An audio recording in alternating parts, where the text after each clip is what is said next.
Hi, everyone, and welcome to Endless Becoming. My name is Ashna, and today I want to talk about self love. I feel like what I want to talk about today is barely a fraction of what I eventually want to talk about, but we all got to get started somewhere, and I want to talk about what's been really top of mind for me, especially this week with this idea of self love. I think first I want to start out by saying that self love is a word that I think gets thrown around a lot, all the time. And I'm one of those people who I think has always struggled to really understand what does self love mean? Like to me, what I felt like I understood of self love was self love means self care. It means getting that massage. It means getting that manicure. It means you're feeling tired, so you decide not to go to dinner. Like, there is, I think, an aspect of that which I do agree with, but I think it was this very like airy idea, like, oh, it's just like, oh, I should go get my nails done when I want to treat myself. Oh, self-love is like, oh, eating that ice cream. Like, yeah, I self-love. Like, I do what I want. I make the decisions I want to do. Totally. Me and self-love aligned. And obviously, I knew there were parts of me that, like, I knew I wasn't 100% there with self love, but I was like, oh, I'm there. I do the things. I like went for a massage 2 days ago. I don't get my nails done, but I had ice cream yesterday because I was really feeling it. Had ice cream the day before because I was really feeling it. Like, I'm doing the right things, right? Like, I'm loving myself. I'm giving myself what I want, right? That's self love. I think that there are so many layers and shades to this idea of self love, and I think the definition that a lot of people talk about is sort of barely scratching the surface. And I want to start out by sharing that yesterday I went to this talk. I go to a kickboxing studio over by UT, and they have like talks by like external parties here and there. And yesterday's talk was on relationships, healthy relationships, setting boundaries in relationships, romantic and otherwise. And I was really intrigued by this because I have been feeling this deep desire to go inwards a little bit more and learn how to be better about boundary setting and understanding what I want, what other people need, how to figure out that balance, how not to overgive. Because a habit I have is of overgiving and getting depleted. And one thing that I've been thinking a lot about is ultimately, I love to help people. My goal is to help people always. But if I'm running on an empty gas tank, the help that I give will not be as impactful, right? So my goal has been, okay, I want to like pull back a little bit on this overgiving. I want to figure out how to tend to myself, how to fill up my gas tank. So when I go out to help other people, I'm full. I'm like full tank ahead, there and ready. And anyway, so with this talk, there was this really interesting exercise where the woman in the present for the presentation had like a series of circles. So like a small circle, bigger, bigger, bigger, bigger, bigger. And she called it, I think, the relationship circles. And she had put on the side like family, friends, coworkers, acquaintances, strangers. And she was like, tell me where you think these different like relationships would go in the circle, right? So I was like, okay, dope. Like husband all the way on the inside, strangers all the way on the outside, and then we figure out where everything else goes in the middle. But the right answer was that like I would be all the way on the inside. And that was a very impactful little exercise for me because I realized that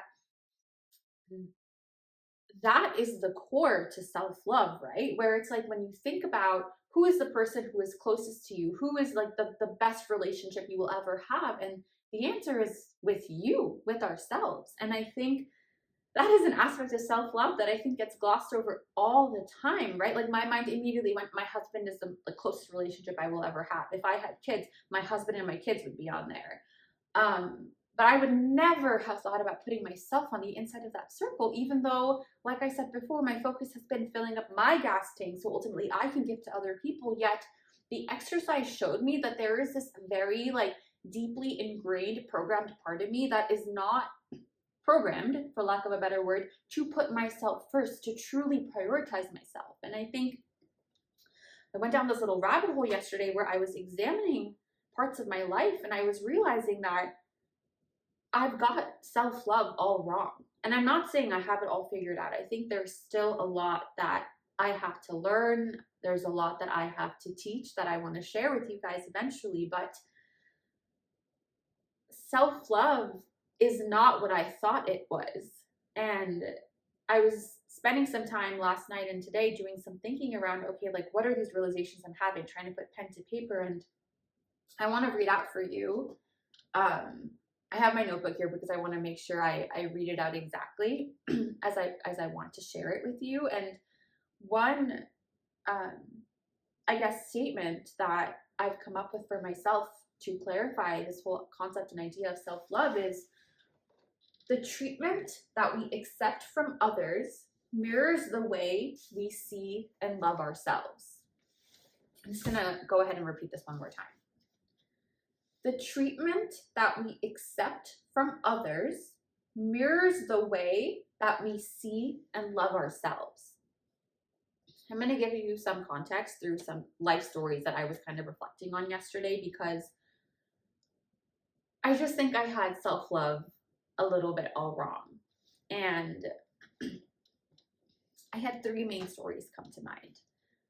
When I was in my early 20s, I started working at my first job post-college. I was in this rotational program. So the idea was, I think it was each year you'd be in a different team, or maybe it was the first team you were in for a year, second team you were in for 2 years, something like that. But anyways, so I started out, and the way our teams were structured is you were on a team, you had like a head of a team, and then you had like mini teams underneath that head, like team leader. So you had like team leader A, then you had sub team leaders B, C, E, and then you had sub teams. Hopefully that makes sense. It's not too confusing. Basically, the point is I was in one of those sub teams. I had a like supervisor, like a direct lead, and then I had the head of the team. So there were like 2 levels above me, big levels. I mean, I was, the most junior person in general, but like as to people who I looked up to work-wise, like who were in charge of rating me and things like that, giving me work to do, there were like 2 levels of people. I loved the head of my team. Very, very sweet man. Got along very well with him. Talked quite a bit with him. My sub-team leader, however, different story. I feel like he was not a bad person. He just was a very particular person. He had very high expectations. He expected people to do a certain type of work. He wasn't a great teacher, wasn't a great mentor, wasn't a great leader, but like was very, very good at his job. And it was one of the only people, or the only person actually, who did what he did in like the entire company, I'd say. And little 21-year-old me happened to get placed underneath him, and I was miserable. He made me feel so stupid. He made me feel like an ant. He would talk down to me. He was condescending to me. He would yell at me. I would be crying at my desk. And it wasn't just me. There was someone else on my team also who was also mistreated. Actually, both of them. There were 3 of us underneath him. And I could see it was all of us. And I had like high levels of anxiety working underneath him, high levels of stress. I wasn't sleeping. I hated going into work.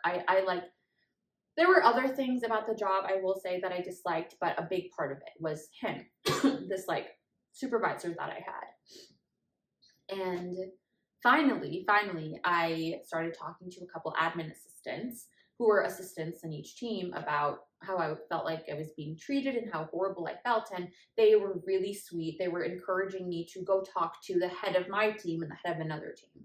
So I did that. I set up a meeting with the head of my team, with the head of another team. I ended up setting up a meeting with someone in my program. We had like a guidance counselor. It was like a rotational program. So we just had like a lead for that program. Set up meetings with all 3 of them. Talked about how I was feeling. Shared how badly I felt like I was being treated. And was kind of met with like, well, thanks for sharing. We're sorry you feel that way, but he's so good at his job. He's the only person who can do what he can. The head of my team told me about his time at JP Morgan when he was probably around my age, and how it's like a rite of passage, and people get treated shittily, but that trains you to be harder and stronger and all of this stuff. And ultimately nothing happened. I continued out my year working under this man. And yeah, that was that story. So now I'm going to tell you two other ones, and then I will come back and tell you the common theme that I realized last night with all of these stories. Second story, a couple of years ago, actually before I started Naturally Grounded, I started another business, Farm to the People, with two of my friends. They're a married couple. The business is still alive. It's just I'm not involved anymore. It's mainly like one member of the couple. And at one point, there was a lot of physical labor with this. So what we did is we partnered with the raw dairy farm. We were driving up to the farm, bringing down the raw dairy. We were selling it at farmers markets. We were dropping it off at a couple gyms, things of that nature. So at that time, there were 3 trips to the farm that were made on Wednesday, Saturday, and Sunday. Wednesday, the milk was dropped off at 3 locations, like starting in whatever, just like 3 locations. It was like a couple hours. The whole thing took a couple hours. I've done that whole round multiple times. On Saturdays, it was from the farm straight to a farmer's market. And on Sundays, it was from the farm straight to like another sort of close to a farmer's market. And one of my business partners, he was the one who did a lot of this driving. Like I worked the markets, or I worked the Saturday market, but I didn't really do a lot of driving or heavy lifting. And there was a time where both, like their husband and wife, right, the couple, so they were going away for 2 weeks, 2 to 3 weeks. Unclear. It might have been 3 weeks. And I was supposed to manage this business all by myself. There were no contingency plans. We had not made any sort of plans to get me support or anything. And not last minute, like I was so mindful of the fact that they were going to leave at some point soon, but I was like, I started feeling like I was so anxious. I was intensely anxious. I'm like, I don't know how I'm going to make all these commitments. I like all this driving, all this physical labor. It's wintertime. It's cold. I was feeling unwell. I felt horrible. And I felt like I didn't have the support I needed. And this is nothing against them. I had not asked. This is like, even the precursor to asking, I was racked with guilt. I was like feeling as though, how could I tell them that I can't do it? This is my business. I should be able to handle it. I should be able to take over. Never mind that that one person is going to be doing the job of 3 people. I should be able to do it, right? Why can't I do it? Why am I so weak? This is how I talked to myself back then, and sometimes still do. And hopefully you can't hear my dogs really barking their heads off downstairs. Someone's probably driving past. And then I worked up the courage to draft out a whole text message and where I said, hey, I'm not going to be able to do all this. I need some help. And I sent it and they said, okay, let's see what we can do. We figured out a plan that I wasn't totally happy with, but whatever. It was like more help than I had before. Racked with guilt the entire time. Even when they responded, I felt like I couldn't enjoy it. I couldn't enjoy the work that I've been taking off my plate. I just felt so guilty. Second story. The third story that I want to share is it's what I shared in my previous episode where I decided not to work a music festival relatively last minute, like the week of, because they told me that I couldn't bring my husband because it was a women's only festival and I had been counting on my husband's support. And, didn't end up going, made the decision, felt really good about it. And that's everything that I said in the last episode, but there was still a part of me that felt very guilty, felt weak, felt like, what does it say about me if I say I can't go, I can't work it alone, even though it was like an 11-hour commitment in the summer heat. It is September, but in Austin, it is still like 90 degrees, 95 degrees during the day. So it is very much still summer heat in September. It's the third story.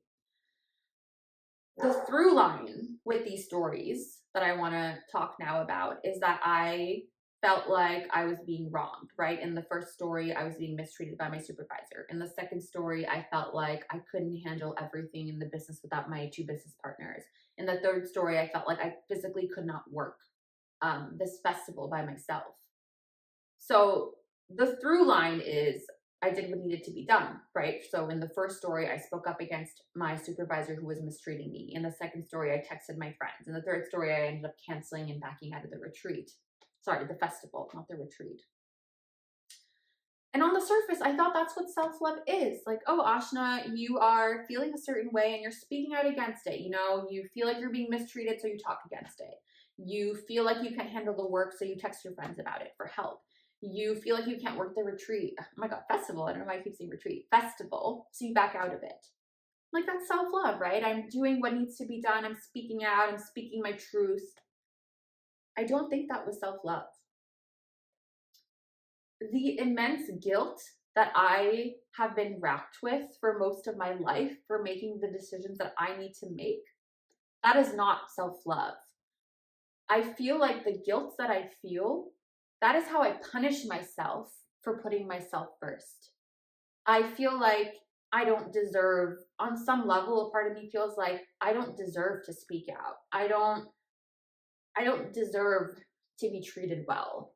And that's why I accept the mistreatment. That is why I accept the guilt, because I tell myself it is a privilege to be able to speak out. It is a privilege to even notice something's wrong and do something about it in the first place. Like, shut up. Like, that's all you get. You get that privilege, but you got to live with the guilt because you did something that you didn't deserve.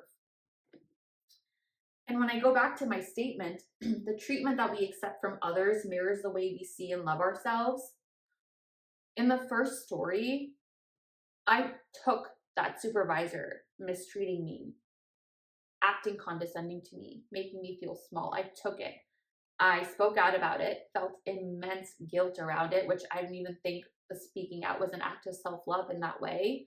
And then when I got told, well, there's nothing we can do, I took it. The treatment that we accept from others mirrors the way we see and love ourselves.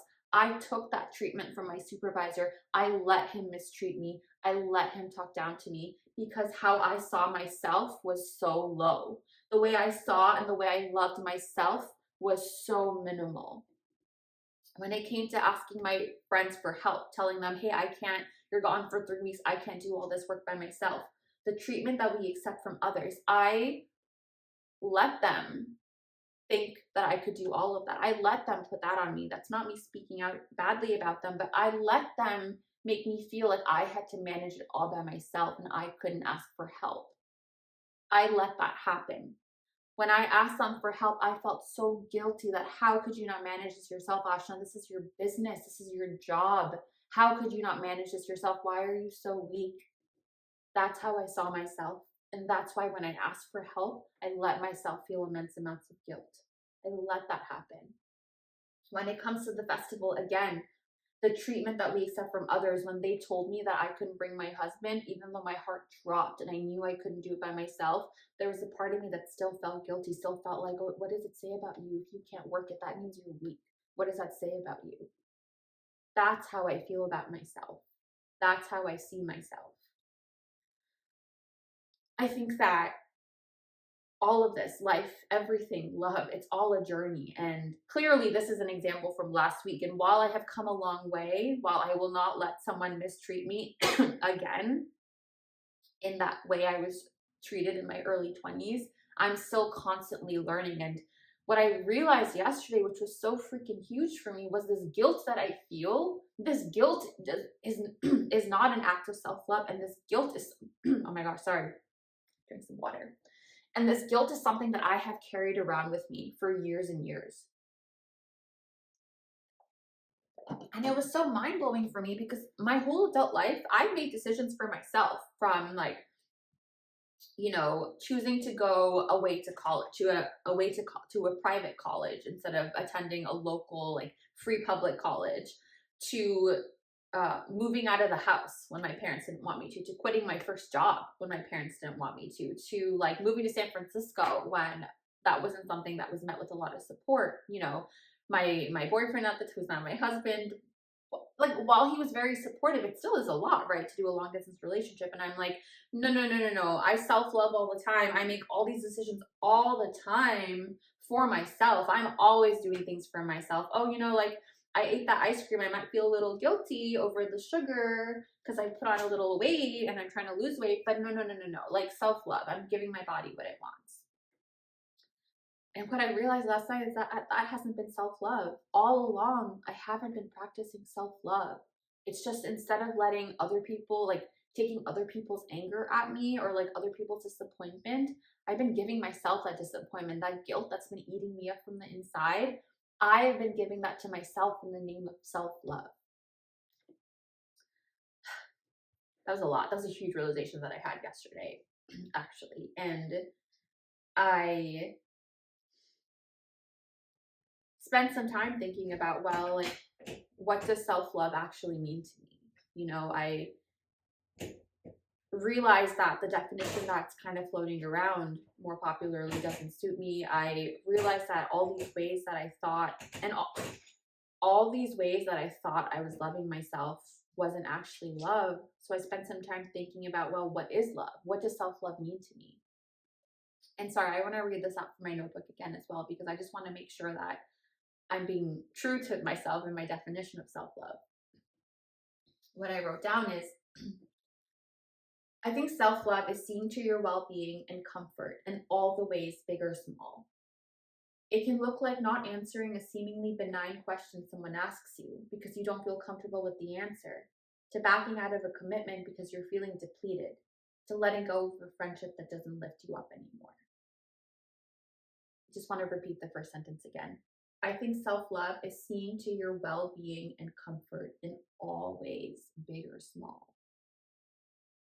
And I was on a call yesterday. This is part of my definition. And someone was talking about how if he doesn't want to answer a question, he doesn't. If like someone asks him, well, what do you do when he's not in the mood to answer it, or he doesn't feel comfortable or fully, united with the answer, he'll say in an act of self-love, I'll just say, that's a really good question. I'm going to spend some time thinking about it and I can get back to you. Or, I'm not really comfortable answering that question right now. Thank you for asking. And my mind was also blown because I'm like, we can say no to answering a question we don't want to answer, and that's self-love. Like, I thought you have to answer questions people ask you, and it's just freaking crazy to me that I'm almost 30 years old and there is still so much programming and like obligations and what's the other word? Like expectations that live in my head rent free. And I'm always holding on to, well, I gotta make the other person more comfortable. I gotta they ask me a question. Oh my gosh, look at them caring about my life. I have to answer even if I don't want to. Oh my gosh, like if I tell them I don't want to answer, what does that say about me? And another example he gave, which I thought was interesting, was if a friend maybe calls him to call him out and he's unprepared, he'll just say, and like let's say someone's calling me out randomly, and like someone calls me, my friend's like, hey Ashna, you did so and so to me, I'm upset with you.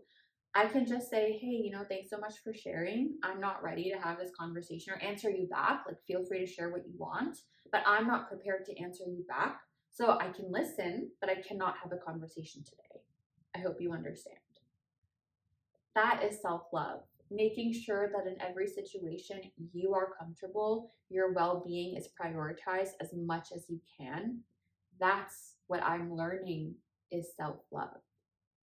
It's all the little ways to make yourself comfortable, and it's all the big ways to make yourself comfortable.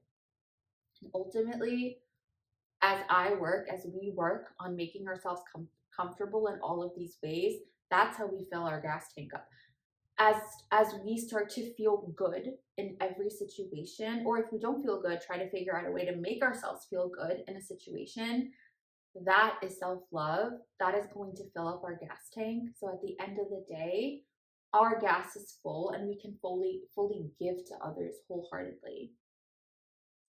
I think this was a huge missing piece for me in understanding, why do I feel so depleted all the time? Why do I feel like I give and don't get back? It's because I deplete myself.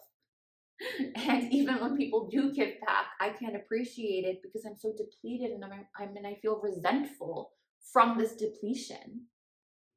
And yeah, like I said before, I think this is just one of like many shades, many layers to self-love, and I want to keep on sharing more and more as I learn, and I want to take you along on my journey. And yeah, thank you so much for listening.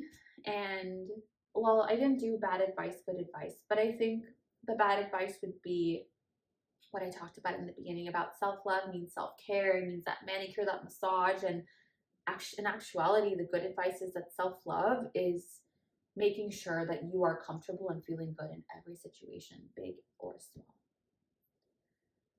Well, as always, thank you so much for listening. Thank you for bearing with me as I read out of my notebook.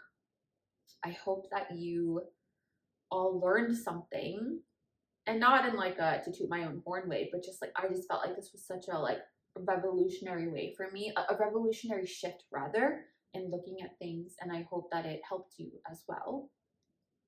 And as always, also feel free to reach out if you have any questions, learnings. I'd love to hear how this resonated with you guys. If there's anything like any other questions you have or anything that came up, I would love to hear it.